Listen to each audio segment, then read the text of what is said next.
चलिए question number 4 है find the mode and medium of the data. अब ये जो डेटा गिवन है ना, ये वाला जो डेटा गिवन है, इसका मोड और मीडियन आपको फाइंड आउट करना है। बहुत आसान है। So let's calculate question number 4 students. Before solving this question number 4 I must tell to you that कि साथ के साथ में क्वेश्चंस जैसे वीडियोस आती हैं, आप साथ के साथ में ही लिखते चले जाइए। अगर आप समझते जाइए और उसको लिखते चले जाइए, अगर आप ऐसा नहीं करेंगे तो आपका बहुत सारा जो वर्क है वो पेंडिंग रह जाएगा, फिर उसको आपको लिखना बहुत मुश्किल हो जाएगा। इसलिए जहाँ तक हो सके रेगुलरली आप वीडियोस को वॉच कीजिए and regularly try to understand what is being taught in the videos and try to copy down in your notebook. अपनी नोटबुक में उसको कॉपी करने की कोशिश कीजिए, ठीक है। तो let's solve question number 4 students. तो डेटा जो उसमें गिवन है वो ये डेटा गिवन है आपको। तो अकॉर्डिंग टू रूल मैंने आपको क्या बता रखा है कि आपको you have to arrange that in ascending order. तो मैंने असेंडिंग ऑर्डर में उसको अरेंज कर लिया। अब मैं देखूँगी कौन सा नंबर है जो सबसे ज़्यादा फ्रीक्वेंटली अकर कर रहा है। तो वो 14 है, 1 2 3 टाइम्स अकर कर रहा है। तो मोड इज इक्वल टू 14 आ गया। मीडियन तो मैं फॉर्मूले के अकॉर्डिंग निकालूंगी। मीडियन का फॉर्मूला तो पता ही है आपको, that is n+1/2 TH term. तो नंबर ऑफ डेटा में नंबर ऑफ ऑब्जर्वेशंस कितनी है आपकी, वो है 9, 1 2 3 4 5 6 7 8 9। तो नंबर ऑफ ऑब्जर्वेशंस कितनी है आपकी, 9 + 1/2, 9 + 1 that is 10/2, 2 1 2 2 5 10, that is 5th term. अब हम यहाँ से देख लेंगे असेंडिंग ऑर्डर में 5th टर्म कौन सी है, 1 2 3 4 एंड 5। 5th टर्म कौन सी है आपकी, 14 and the 5th term is 14, so median is 14 and this is the answer of question number 4।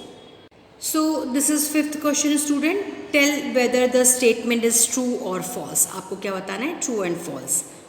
First is the mode is always one of the number in a data. Second is the mean is one of the number in the data.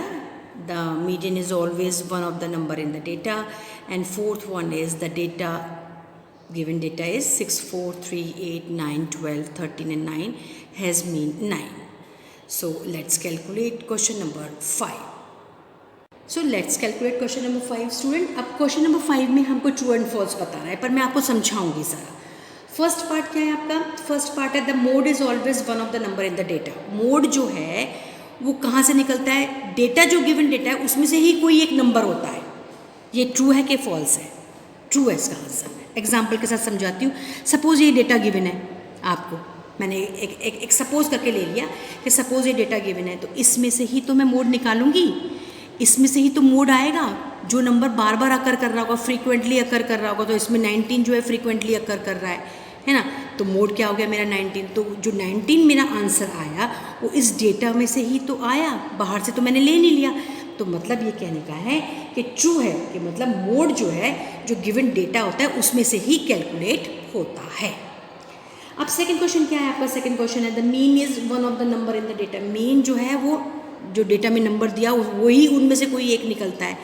उसका answer है false. कैसे, suppose मैंने example ले लिया, दो number ले लिए 3 और 7, इनका मीन निकाला। मीन निकालने के लिए क्या करना पड़ता है, इन दोनों को पहले प्लस करूँगी, डिवाइडेड बाई 2 कर दूँगी। दोनों को प्लस किया, डिवाइडेड बाई 2 किया, आंसर मेरा 5 आया। तो क्या वो 5 जो है 3 और 7 में से आंसर है, नहीं, 5 तो अलग है।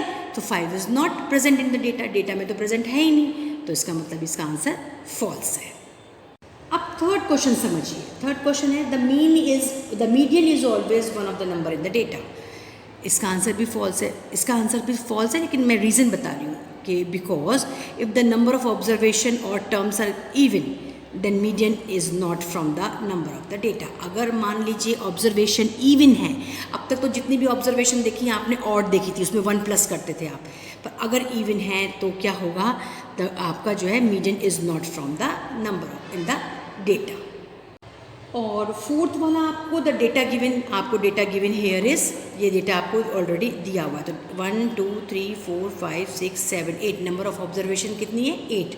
तो मीन निकालने के लिए sum of observation upon number of observations होता है। सम ऑफ ऑब्जर्वेशंस कर दिया मैंने, सबका सम कर दिया अपॉन डिवाइडेड बाय 8, क्योंकि टोटल नंबर ऑफ ऑब्जर्वेशन कितनी है, 8 है।